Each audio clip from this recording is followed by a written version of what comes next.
Prestando los servicios de traducción a empresas de los sectores de las ciencias, tecnología y finanzas. Nuestro equipo de profesionales trabaja con rapidez, calidad y a precios competitivos. Traductalia, tu empresa de traducciones.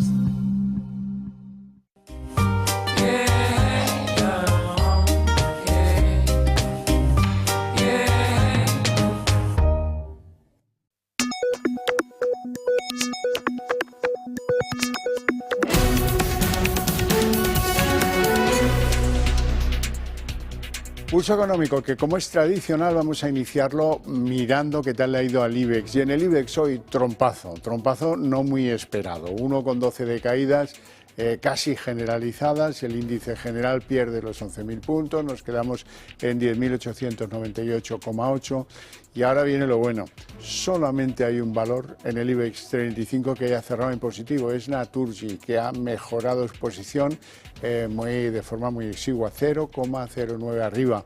Todo lo demás está en rojo. Pero de los que han tenido menos rojo, el número 2, Redeia, 0,12 abajo, el número 3, Acciona, 0,18 abajo, y ya en la lista de los que les ha ido la cosa peor. El que peor, Meliá, que bueno, pues como va a abandonar el IBEX, pues parece que el mercado lo ha castigado hoy más que a los demás, 3,22 de caída. En segundo lugar, Robi, que se deja en la sesión, 3,19, y Logista, 2,78 abajo. Y a continuación les voy a adelantar algunos de los temas que vamos a tratar en la tertulia económica que mantenemos cada tarde para ustedes con los mejores expertos para que no se les escape un detalle. Bueno, en nuestra tertulia económica vamos a hablar hoy de cómo la OCDE en un ratito ha desmontado 3 o 4 paradigmas de los que vienen contándonos como definitivos. Dice la OCDE que no hemos recuperado los niveles adquisitivos previos a la pandemia. Dice la OCDE que 3/4 partes de los aumentos del salario mínimo interprofesional se los ha comido la inflación, y eso es así, se puede demostrar. Y luego, por cierto, dice la OCDE que la inflación ha repuntado en mayo hasta un 5,9%. Y también hablaremos de la subasta del Tesoro. Ha empezado a caer el precio de la rentabilidad que ofrecen a los inversores.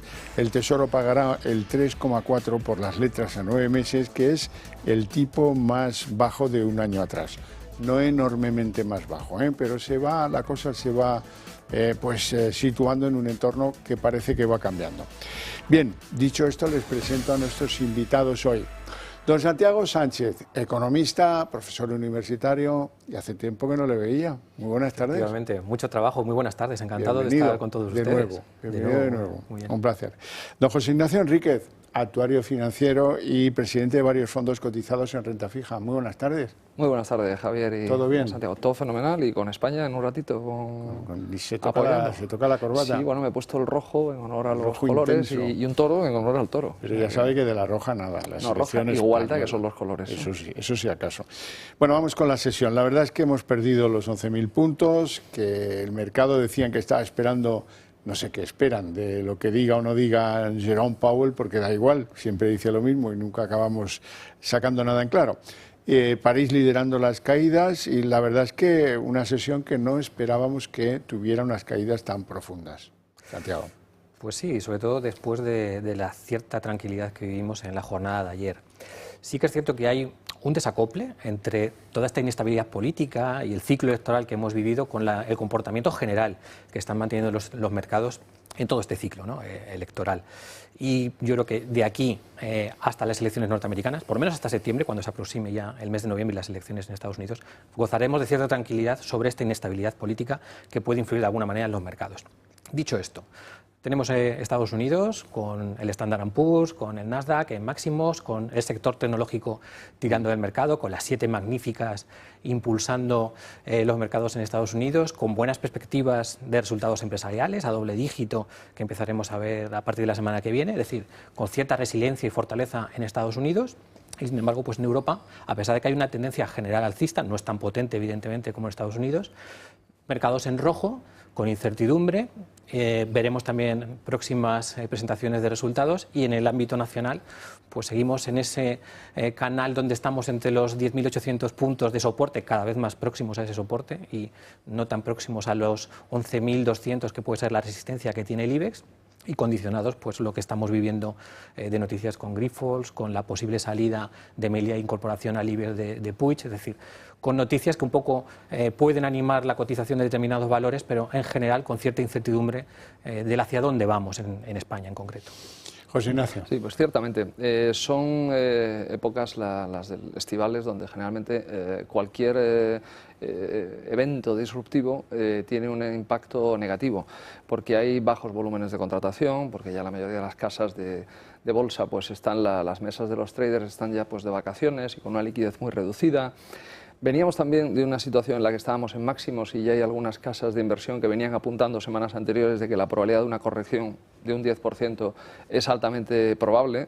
En términos estadísticos, el mercado le asignaba una probabilidad alta a que pudiera ocurrir y bueno, pues cualquier evento, sean elecciones, sea una presentación de resultados de una compañía, pues tiene un efecto, digamos, amplificado por la situación en la que estamos, que es una situación de puertas de una época estival donde todo se ralentiza.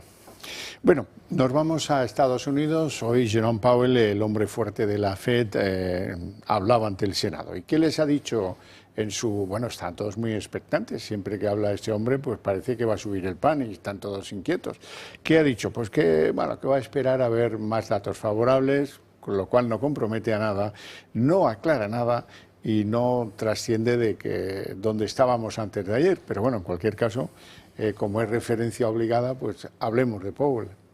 Era una de las referencias, ya no solo de la jornada, sino también de la semana, es decir, con la intervención en el Senado, en la Comisión Bancaria en el día de hoy y la que tendrá mañana en el Congreso, donde no solo hablará estrictamente de inflación, sino que le someterán a otros tipos de preguntas, también con interés electoral, viendo lo que tenemos en el mes de noviembre. Sí que es cierto que la posición de la Fed es prudente. Es, al igual que ha tenido reuniones el BCE donde anunciaba que iba muy pegada a los datos coyunturales y más próximos y reunión a reunión, pues eso es lo que nos ha vuelto a decir Jerome Powell también. Es decir, prudencia que necesita mucho más elementos positivos de control de la inflación para poder avanzar en esas esperadas bajadas de tipos o bajada de tipos en singular, porque no creo que haya más de una en Estados Unidos en los próximos meses antes de finalizar el año. Lo que sí que es cierto es que han hecho una cosa bien, y es que las expectativas a largo plazo de inflación las tienen bien ancladas, que el proceso de reconducción de la inflación en Estados Unidos es paulatino. Sí que es cierto que todavía tiene una subyacente elevada y que se encuentran lejos todavía de los objetivos del 2%, que tienen un mercado laboral que por primera vez puede empezar a dar síntomas de cierta ralentización, y el punto clave es conjugar ese justo momento en el que uno no influye negativamente en ese proceso de reducción de la inflación y no comete un error que pueda ser contraproducente en ese proceso de acercamiento al 2%, pero por otro lado, no puede pasarse de tiempo a la hora de adoptar una primera bajada de tipos y no penalizar la economía norteamericana y que pueda tener elementos de retracción económica que puedan perjudicar esa fortaleza que hasta ahora ha tenido. Es decir, es muy complicado acertar en el momento apropiado para no cometer ningún error en un sentido u otro, y eso, desde luego, de verlo, lo veremos en la última mitad del año en Estados Unidos. Sí. La Fed no ha perdido su sitio. La Fed tiene muy claro su mandato, ese archiconocido 2% de inflación, ese mantenimiento del mercado laboral con fortaleza, con brío. El mercado laboral está tirando bien en Estados Unidos, con lo cual no hay ninguna necesidad de bajar los tipos de interés. Si a eso le unimos que la inflación está costando, y aunque ya se ve una cierta deriva desinflacionista, pero todavía llevamos una inflación, digamos, de carga potente. Entonces, la Fed tiene muy claro su mandato. Comentábamos antes la mítica frase de Paul Volcker, que fue un chairman de la Fed, donde decía que the Fed acts, la Fed actúa, and the markets react, y los mercados reaccionan. Ellos tienen claro que ellos tienen que ir por delante, que no les importa el feeling de cómo lo ven los inversores, que ellos tienen que hacer su guión, y hoy precisamente en esta reunión que tiene lugar hoy y ayer, yo he estado viendo esta tarde, eran 11 de la mañana de Estados Unidos, pues las preguntas a las que someten a Jerome Powell los distintos miembros del Congreso, y la verdad que preguntas muy minuciosas, muy bien formuladas, y se nota que tienen las cosas muy claras, con lo cual yo no creo que veamos ningún cambio en lo que se refiere a tipos de interés, y si vemos alguno, que alguno espera el mercado, y por complacer al mercado, pues será uno, no sé si en septiembre, en octubre, pero pudiera ser incluso que ninguno, porque tienen un proceso electoral, y cuando hay procesos electorales la FED no le gusta intervenir en lo que es política monetaria. Bueno, vamos a la OCDE, ya saben, Occidente. Occidente dice que la inflación ha repuntado en mayo, que cambia el signo de las cosas, 5,9%, y dice que estamos en máximos de este año 2024. Pues efectivamente, el repunte de la inflación en los países de la OCDE con respecto al mes de abril veníamos de un 5,7, nos hemos posicionado en el mes de mayo en un 5,9 y con 18 países donde se produce esa subida de la inflación, mientras en 13 ha disminuido. En base a un incremento de los precios de la energía, por un lado, en general algo que estamos viendo en el conjunto de los países occidentales, y en mantenimiento de altas tasas interanuales en lo que tiene que ver con los alimentos, en este caso con un 4,1 aproximadamente. Con lo cual, pues esa estabilidad y esa resiliencia a la hora de que se reduzcan las tasas interanuales de inflación, pues han hecho que sea muy complicado todavía reconducir a nivel de la OCDE las tasas de inflación, y veamos este repunte puntual en el mes de mayo. La subyacente sigue estando elevada, por encima del 6%, y vamos a ver, porque no es un proceso nada sencillo de reconducir, y cuanto más te aproximas a los objetivos pretendidos por la política monetaria, más difícil es conseguir arrancar esas últimas décimas y llegar a las tasas de inflación que realmente son objetivo. La última milla, le llaman, ¿no? Efectivamente, la última milla. Sí, y yo señalaría que la OCDE, que muchas veces pues, pensamos que no circunscribimos a Europa, Estados Unidos y Canadá, la OCDE es muy grande. La OCDE es todo lo que no son países emergentes. ¿Y qué cabe dentro de la OCDE? Pues está Turquía.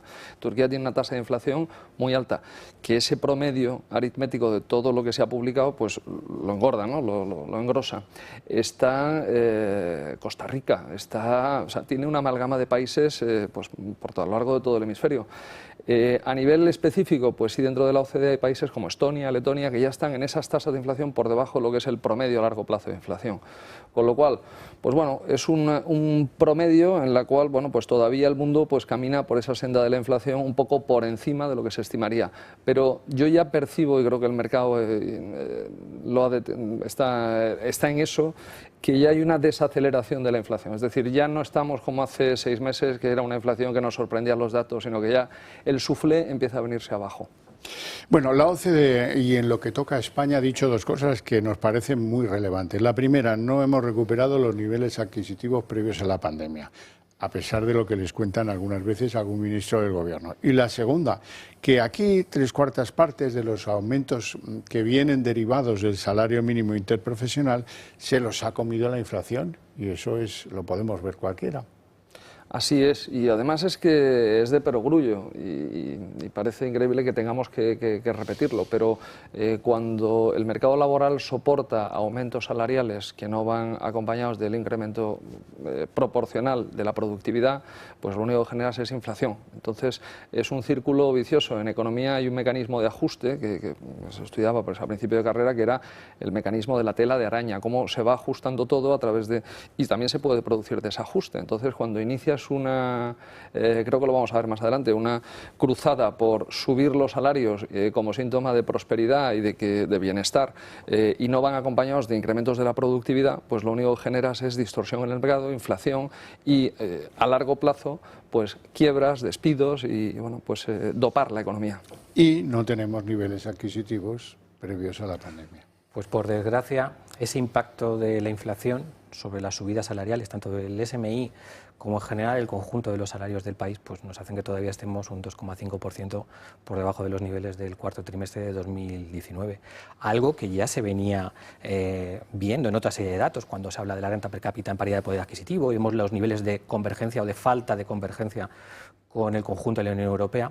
Y esto lo que demuestra es que más allá de los datos macro, de esa venta de optimismo que muchas veces nos hace el gobierno, un gobierno que va en cohete, o sea, no es que la economía vaya en cohete, el que va en cohete es el gobierno. Los que estamos en la tierra y que pisamos la calle somos los que comprobamos cómo la inflación está impactando especialmente en las clases medias y en las clases trabajadoras por los patrones de consumo que tienen, y por eso vemos que los salarios reales pues siguen por debajo de los niveles del año 2019 y lamentablemente pues sin que vaya las subidas salariales acompañadas, como hemos mencionado, con subidas y con ganancias en términos de productividad, es imposible que este crecimiento no termine dañando de alguna manera el propio empleo o la creación de empleo. Es decir, estamos alimentando un soufflé que si no va acompañado de productividad y de competitividad de las empresas, pues difícilmente va a ser sostenible en el tiempo y los efectos perniciosos pues pueden ser muy importantes. Bueno, vamos con el Tesoro y sus necesidades financieras. Hoy ha habido subasta y dos ideas fundamentales. La primera, van bajando un poquito los tipos de interés, las letras a 9 meses 3,4%, pero el interés del inversor por buscar refugio, obviamente, dobla la oferta de lo que saca el Tesoro Público. Así es que le van reduciendo el gas, pero siguen sin poder reducir el interés de refugiarse en ellos. Sí, es tal cual. Tenemos una fecha ahora próxima que es el 18 de julio, donde el BCE se reúne. La fecha es irrelevante porque no van a tomar ninguna decisión de política monetaria. Luego nos vamos ya al 12 de septiembre, donde el mercado pues, contempla la posibilidad de que se toquen algo los tipos de interés a la baja, un cuartillo de punto, suele ser lo habitual, y ya hay una deriva claramente en lo que se refiere a remuneración por parte de ese pasivo para el Estado, una deriva a la baja. Y comentábamos el otro día el tema de la subasta competitiva, la no competitiva. Son los grandes inversores los que hacen las peticiones a un precio marginal, tiran del precio para abajo y ya le van marcando el camino al gobierno de por dónde van los tiros en temas de rentabilidad. Santiago. Pues son dos colocaciones de letras que están muy condicionadas por la bajada de tipos del mes de junio y por esa expectativa de una posible bajada a la vuelta de verano del BCE, que veremos si se produce o no se produce. Esto tiene siempre dos lecturas, o desde mi punto de vista, dos variables que hay que contemplar. Por un lado, una atractiva remuneración de cara al inversor, especialmente al inversor minorista, que no tiene una alternativa equivalente en el sector financiero donde poder buscar pues, depósitos a plazo, en plazos similares donde poder colocar sus ahorros, y termina siendo muy atractivo en el presente, y yo creo que lo va a seguir siendo en el futuro, estas emisiones de corto plazo. Y por otro lado, el impacto que tiene sobre las cuentas públicas, la sostenibilidad de las cuentas públicas, todo lo que es el endeudamiento del Estado. Y me explico. Cuando uno acude a las estadísticas del Tesoro y comprueba cómo desde enero del año 2023 que estaba el tipo medio de la deuda del Estado al 1,171 y estamos ahora por encima del 2%, del 2,1%, es decir, con subidas muy importantes. Y cuando tienes un volumen de deuda en circulación que ya supera los 1,4 billones de euros del Estado, pues ese impacto sobre las cuentas públicas se verá reflejado, ya se ha visto en el año 2023, pero es que la expectativa de 2024, pero sobre todo el año que viene, en 2025, con un entorno ya de restricciones fiscales y de reglas fiscales, pues va a provocar que nos aproximemos, en vez de los 31.200 millones de euros que nos cuestan los intereses de la deuda o nos costaban en el 2023, nos vamos a aproximar cada vez más a los 40.000 millones. Y esos son recursos que no van a sanidad, que no van a educación y que no van a bienestar social. Con lo cual, las consecuencias al final de no tener unas medidas de eficiencia de gasto público y de medir el gasto público y ver dónde ponemos cada euro que sale del bolsillo de los ciudadanos, pues tiene impacto y tiene impacto relevante. Nuestro primer nombre propio hoy es Grifols, sí, el culebrón, pero el culebrón parece que ya se le ve el final. Ya nos han anunciado que la temporada va a tener pocos episodios más. ¿Por qué?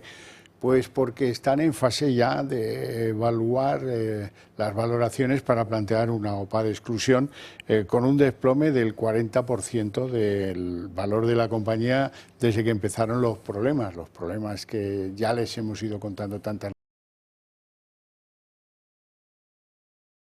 Yo recuerdo cuando empezó toda la historia de Grifols que me mojé en una red social, que es la única en la que estoy, en LinkedIn, donde bueno, pues el impacto de ese informe de Gotham Research negativo, aireando determinadas, no irregularidades, pero cosas que no cuadraban en lo que era la estructura de financiación, pues al final, meses después, pues se ha comprobado que ha tenido como resultado una bajada de un 40% en el valor de la compañía. Cuando una compañía pasa a valer la mitad es que había algo que estaba mal. una solicitud de exclusión a la CNMV, mire usted, yo me voy de la bolsa, quiero recoger ya los trastos y me voy a otra cosa, y en eso están con un fondo canadiense llamado Brookfield, la familia Grifols y este fondo, pero eso tiene un coste, un peaje, y es que todos los minoritarios que estaban en Grifols pues ya no van a vender al precio que les hubiera gustado, van a vender al precio de exclusión, que es a lo que les den. Entonces, bueno, pues al final este informe de research algo tendría cuando ha puesto a la compañía pues en una situación como la de tener que salir del mercado. Y a palmar los pequeños accionistas. Efectivamente, al final la compañía ha sufrido una pérdida de credibilidad importante por el informe de Gotham y por no saber dar las explicaciones adecuadas sobre estructura financiera y sobre su estructura de endeudamiento principalmente, que yo creo que una debilidad que todos conocíamos, pero que evidentemente con ese informe se puso mucho más en entredicho. Y al final, pues el momento procesal en el que estamos, en el que la negociación entre el fondo y la familia Grifols, veremos cómo termina, pero sí que desde luego ya sabemos que estamos en un proceso de análisis, de due diligence, donde el fondo Brookfield analizará cuál es el estado realmente de las cuentas, propondrá una valoración que no conocemos, hasta ahora lo sabemos, especulaciones, 5.500 millones, 6.000 millones, es decir, que se aproxima la capitalización del valor. Veremos cuál es el valor final y qué tiene que decir la CNMV, que tendrá que informarla, porque además, según la ley de OPAs, es que tiene además dos tipos de acciones, las tipo A, las tipo B, las que no tienen derecho de voto y posiblemente tengan que refundirse antes de que se pueda hacer la OPA de exclusión. Es decir, que todavía queda proceso, habrá que estar atentos a ver cómo evoluciona, pero sí que parece que estamos asistiendo a los capítulos finales de este culebrón. Entonces igual hay hasta próxima temporada de la serie. Bueno, a lo que vamos, BBVA Sabadell. Hoy ha terciado en la polémica entre las dos entidades financieras la patronal de la pequeña y mediana industria de Cataluña, PIMEC, que dice, uy, es que esto va a reducir el crédito en más de un 8% a las PYME y por lo tanto se pronuncia a favor del Sabadell y en contra de la OPA. ¿Esto era imaginable? ¿Tiene sentido que la patronal no tiene ningún sentido? Yo pienso que no tiene ningún sentido y lo digo con todo el respeto para la patronal catalana, como si lo hubiera hecho la patronal asturiana o la patronal andaluza. La patronal tiene que estar a lo que tiene que estar, que es a defender al empresariado, al emprendedor y apoyar todas las iniciativas empresariales. Podríamos tirarnos meses haciendo informes sobre la reducción del número de oficinas, el impacto en la economía, y llegaríamos a niveles absolutamente surrealistas para justificar lo injustificable. El mercado quiere una OPA BBV Sabadell y el gobierno y todo su círculo de poder y todas las fuerzas vivas sustentadas por el gobierno pues están intentando que no ocurra. ¿Quién ganará este pulso? Pues hombre, contra un gobierno no se puede luchar. No obstante, los que creemos en el mercado y los que creemos en la libertad seguimos apostando porque finalmente la OPA se produzca, se reducirá empleos, se reducirán oficinas, pero eso no hay que verlo como destrucción de valor, eso hay que verlo como una mayor eficiencia, unos mayores ratios de solvencia y se generarán nuevos empleos vinculados a esa actividad bancaria. Lo que no podemos ir con la deriva de crear empleo subvencionado y con salarios crecientes por encima de la productividad, porque es lo que comentábamos antes y Santiago lo ha dicho muy bien, al final destruimos a medio y largo plazo empleo, es decir, son medidas que no tienen un sustento ni una racionalidad económica y destrozan el tejido industrial. O a lo mejor hay una salida en esto de la OPA que es no a la OPA, pero sí a la compra. Veremos a ver. Sí que es cierto que la orientación que tiene el informe que ha hecho PIMEC parece pues dirigida a entorpecer este proceso de fusión entre el BBVA y el Sabadell desde una orientación puramente catalana, poniendo encima de la mesa pues argumentos de el peso que tendrían las dos grandes entidades, ¿no? Que quedarían CaixaBank por un lado y la fusión de estas dos entidades, y el peso en oficinas, en cuota de mercado, en crédito empresarial que tendrían especialmente en Cataluña. Yo discrepo profundamente incluso de la valoración que hace PIMEC y de ese recorte del 8% del crédito valorado aproximadamente en 54.000 millones y un 30% del activo del Banco Sabadell. Es que es para pensarlo fríamente, que esta operación va a producir un 30% de disminución del activo del Banco Sabadell. Pues yo creo que va un poco desorientado y en cierta manera, desde mi punto de vista, pierde credibilidad. Sí que es cierto que esta operación, desde mi punto de vista, tiene todo el sentido económico, tiene todo el sentido empresarial, son entidades que son complementarias a nivel nacional. Creo que saldría una entidad que lo que reforzaría es precisamente esa concesión de crédito solvente al mercado, especialmente en el ámbito empresarial, y evidentemente todos los procesos de fusión que hemos vivido desde la crisis financiera hasta el día de hoy, todo ese proceso de consolidación bancaria ha ido acompañado de reducción de oficinas, exceso de capacidad de la red y de ajustes de plantilla. Lo que hay que tratar es que sean lo menor posible y que no se produzcan situaciones de exclusión social. Hoy ha dicho Antonio Garamendi, el presidente de la COE, algo que tienen que conocer. Que han aumentado los costes y hemos seguido contratando. Pero ahora llegamos a la decisión del Ministerio de Trabajo de reducir la jornada máxima laboral en 2 horas y media cada semana. Que según lo han dicho, lo van a hacer sí o sí. Bueno, parece que estamos ahora de nuevo entrando en la negociación. No sé si os dais cuenta que esa decisión, haciendo un cálculo rápido, lo digo para que equivale a regalar casi por decreto 12 días de vacaciones pagadas al año, pagadas por la empresa. Como no tenemos mucho tiempo, ¿estáis de acuerdo con Garamendi? Santiago. Estoy de acuerdo, sigue la línea que le marcó Gerardo Cuerva, presidente de CEPIME, con un discurso valiente y con un manifiesto valiente, y esto va en línea de evitar la sobreregulación, la improvisación, la intromisión en la actividad de las empresas y, desde luego, hay que dejar libertad a las empresas y a los empresarios. Estoy de acuerdo, además creo que es un buen presidente de la patronal, que está sometido a un escarnio por parte del Ministerio de Trabajo y demás, y absolutamente de acuerdo. No tenemos tiempo para más, lo dejamos aquí con nuestro agradecimiento porque nos sigan. Les premio a continuación de la publicidad con la redacción abierta.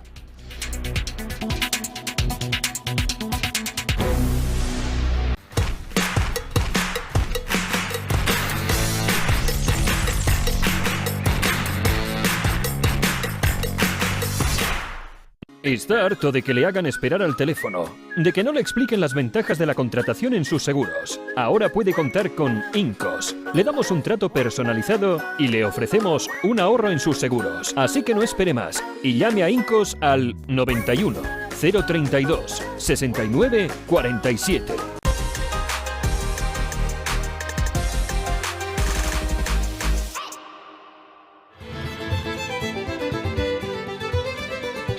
Hoy, en Recomendaciones del Toro por España, nos vamos a Vedra, en La Coruña. Allí se encuentra el restaurante Villa Verde, ubicado en una casona rural de piedra construida en el siglo XVIII, en perfecta armonía con su entorno, en un paraje tranquilo, apacible y rodeado de bosques y viñedos. Podrá disfrutar sus mariscos más tradicionales y pescado salvaje. Entre sus carnes, gallo de corral con salsa de jerez y miel, solomillo de ternera gallega y sin olvidarse de los mejores productos de la huerta y sus platos de pesca de río. Visite el restaurante Villa Verde. Es una recomendación del Toro Televisión. El Club de Amigos pone a su disposición en exclusiva las visiones completas en 5 tomos de la beatana Catalina Emmerich. Esta monja agustina representa un caso único y excepcional de visiones relacionadas con el Nuevo Testamento y la Virgen María, reflejadas con una viveza y un detallismo fuera de lo habitual.